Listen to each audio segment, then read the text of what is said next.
This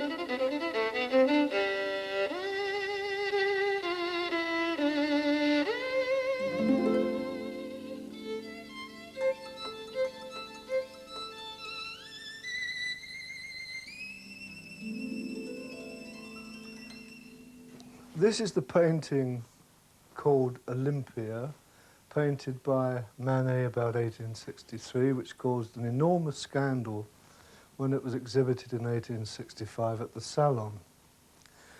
The reason it caused a scandal is beyond me, because to me it's just an innocuous little sweetie pie lying back, recumbent position, and we have far more pornographic type paintings in the world today. And indeed, before this, Rubens especially was quite a culpable homicide type painting in some of his nudes. But anyway, it caused a great scandal because of the little band around here, the coquettish piece of red. It's terrible to have red, of course, anywhere.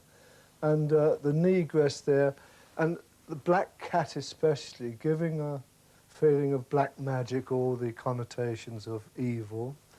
I can't see, frankly, anything in any way bad about this. It's got a rather unique position in art, apart from the scandal, which we'll forget, which is only because it happened in the mid-Victorian days, and they had a hypocritical sense of values, probably. But where it's interesting in art is because it's a two-dimensional effort, because Manet was influenced greatly by Japanese prints, as indeed were most Impressionists, and she has flat, it's very difficult to paint actually, this picture. She has flat planes instead of the three-dimensional, as someone referred to it as a corpse. That was one of the things aimed at it, because she's yellow, and possibly this is looks a bit yellow. I've not seen the original for 40 years. I'm working from a bad reproduction, but she is indeed yellow, and indeed flesh is yellow. I mean, one doesn't have to have rosy bums and things like this to make a thing beautiful. But I can't see anything unaesthetic or ugly about her. The drapes, which I've rather badly painted because I haven't much time, is these are almost, in the original, the drapes, the pillowcases and so on, are equal to those of Rembrandt and Titian. Indeed, this painting was, of course, strongly influenced by Giorgione and other painters of this kind, Titian and so on. It's a very classic pose, very simple. Indeed, as I talk about that, I'm reminded of Titian's Diana, which is infinitely more sensuous and infinitely more naughty in that sense than this could ever be. And I'd like to demonstrate a little bit of Manet's technique on the other canvas. Thank you. We block in the background. Originally this canvas was pure white, and then a line drawing was made on it, a rough, almost tracing of the original. This is half the size of the actual painting in the Louvre.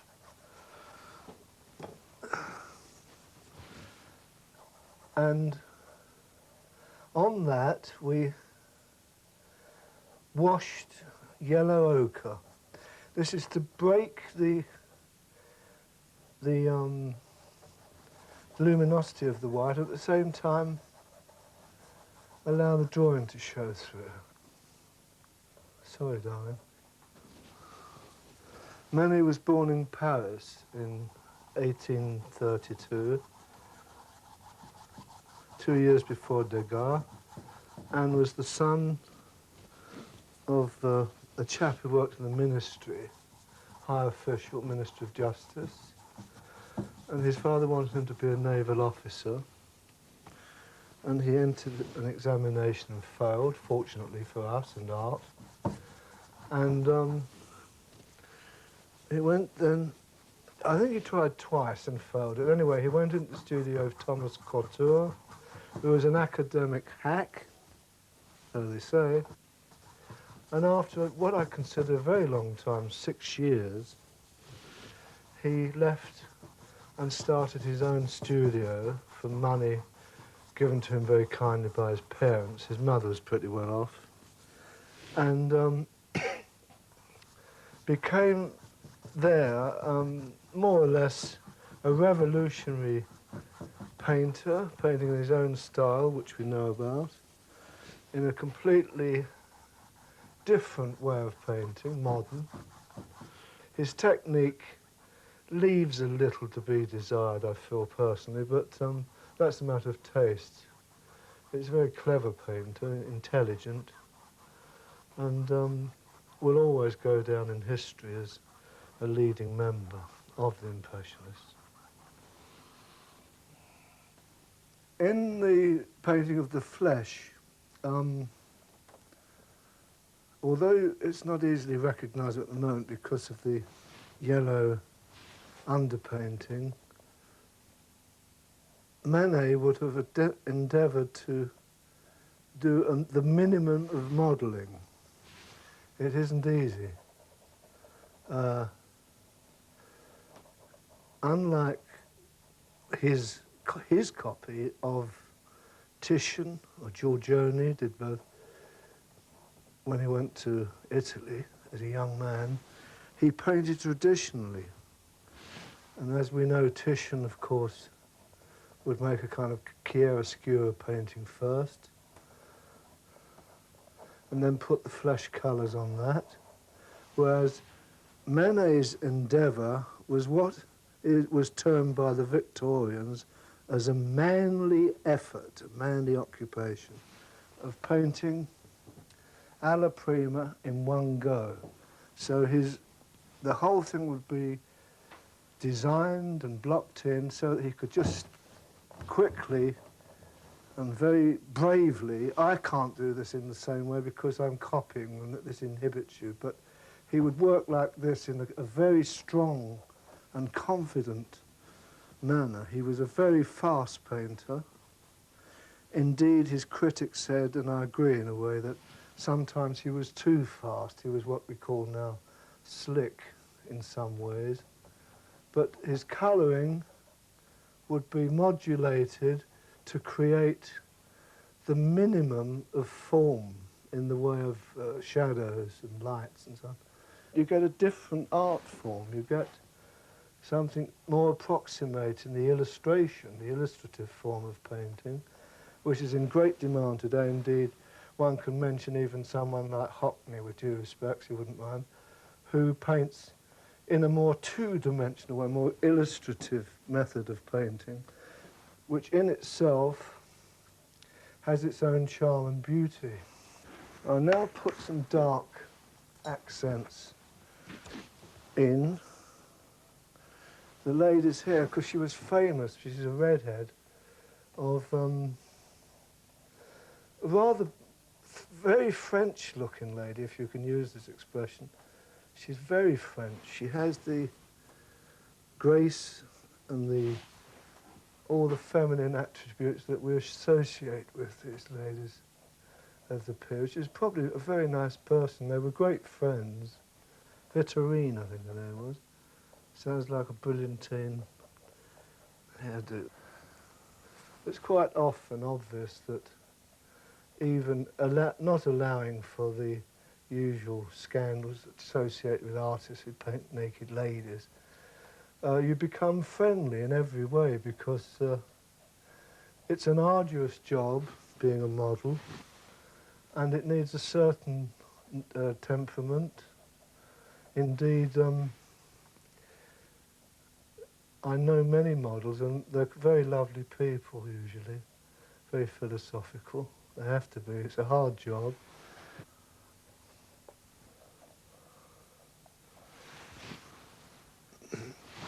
And so a relationship struck up between them, and this went the same with Renoir. He became friendly with his models. I mean that in the best possible sense.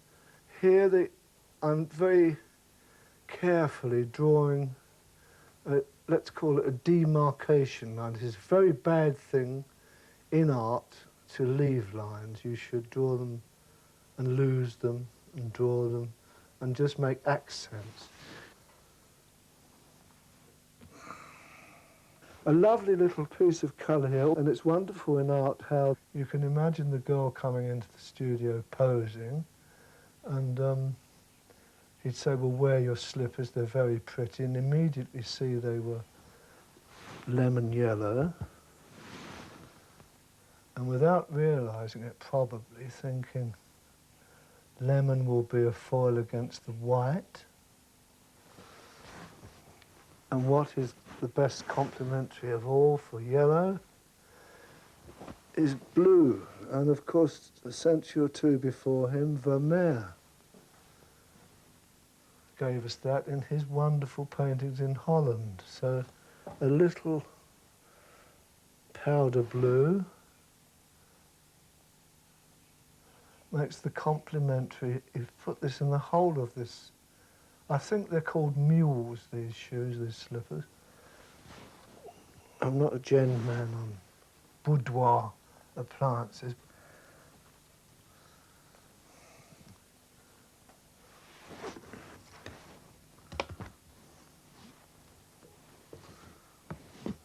Manet was endeavouring in this painting, as indeed in many of his paintings, to create a simplified rendering of form. So in Olympia, he's subdivided the tummy muscles here, up through the chest, into the breast, into the bone there, bringing this down here, and leaving this area here to express the form, and bringing down from up here a slightly warm top light, as distinct from the cool light of the leg. And he bounces this onto the forearm here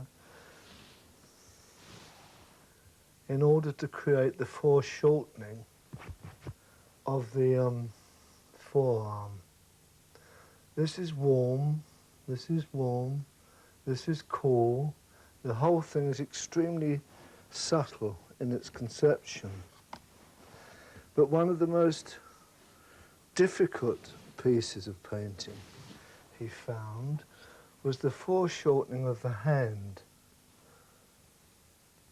This he achieved by taking a cool light across like that, almost cutting the wrist off, then remembering the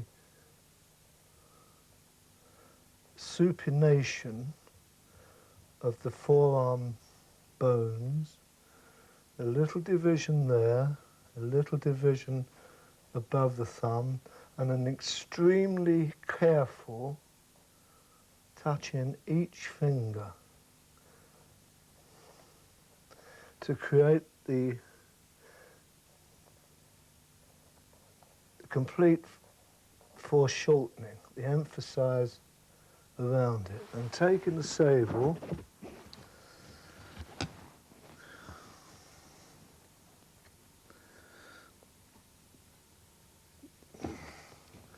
it's very difficult, this piece of painting for him, is he emphasises the light on the top of each finger, because he's working generally from a top light behind him.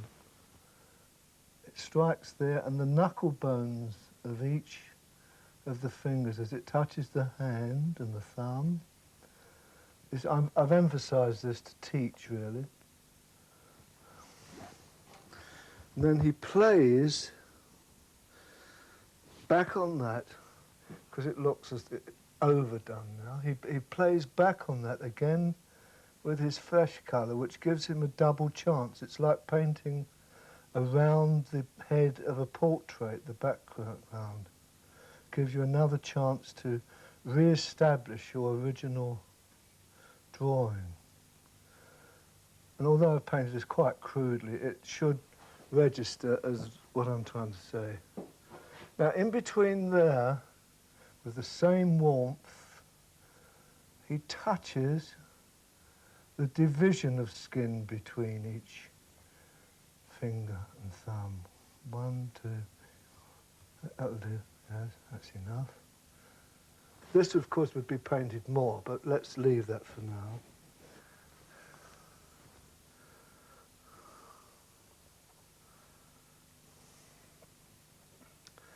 Besides the obvious tonal changes,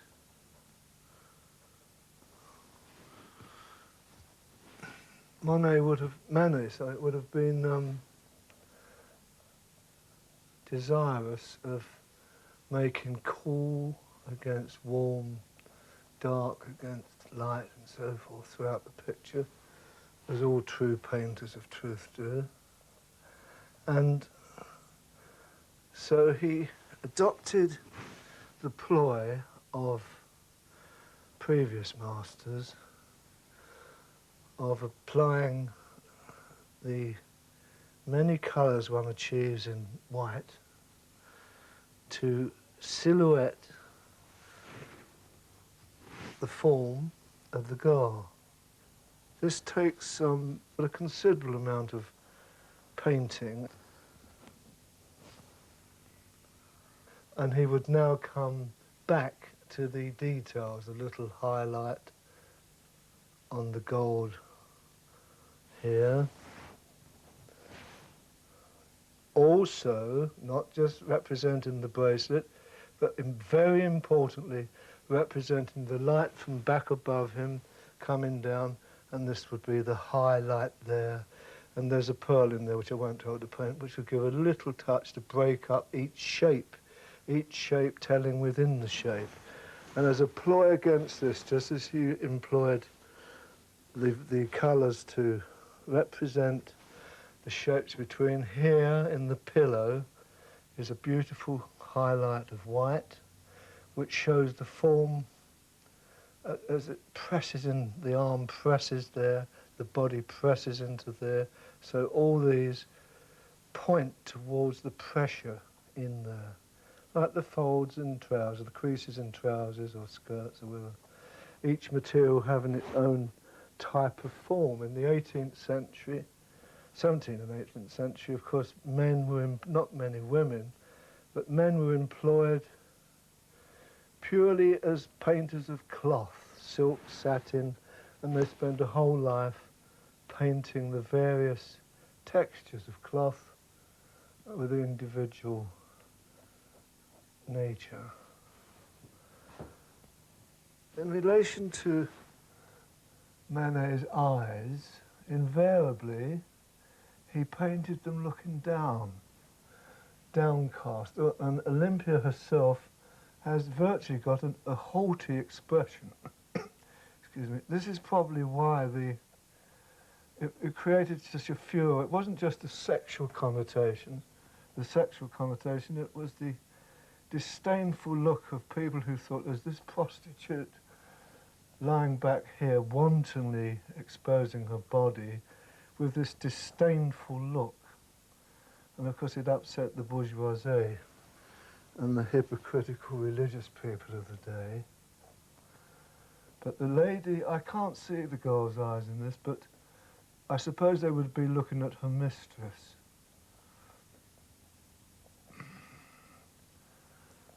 Eyes are extremely important in pictures and very, very difficult to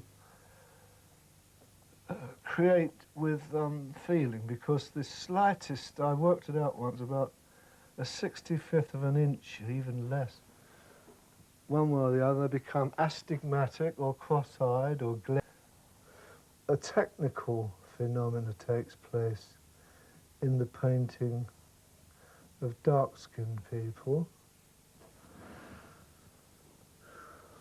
The highlights on the skin are usually always bluish, very tinged with blue. This is about the tonal quality of light upon warm flesh, like that. And this girl has a Victorian kind of dress going round here, and this helps if you use the same type of tone and colour to paint the chemise, or whatever it is, having a collar or something in. and that acts as a foil, the light against the dark, against the light. There's a light here and a light here forming the bandana. It's probably tied at the back with one of these things. In here, of course, there's kind of carnations and little roses and things I can't see, but a kind of bouquet of flowers. This is an excellent foil again of the softness of the flowers against the harshness of the paper, the crispness of the paper. And it also carries the green colour of the background in the leaves. I'll pop a few in. This carries the green colour down there either way. The green colour around the warmth of the flesh, the warmth of the reds echoed across here, this red complementary colour to the green, this green a foil to the red here, and so it travels through the picture. I've got the old painting there, which I'd rather like to work more on that, because I've said all I can at this stage about this. I'm painting this very quickly to liven up the background. It's not painted in the true Impressionist style because he hadn't adopted that system at this time, but there's a looseness, a freshness and vivacity to it that he was aiming for, which was hitherto, in his time anyway, not known. Many painters paint very quickly, but his object was to achieve the kind of painting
I should imagine a very beautiful painting, and one wonders why there was so much controversy raging over this lovely painting in the 19th century. That's all. Good night.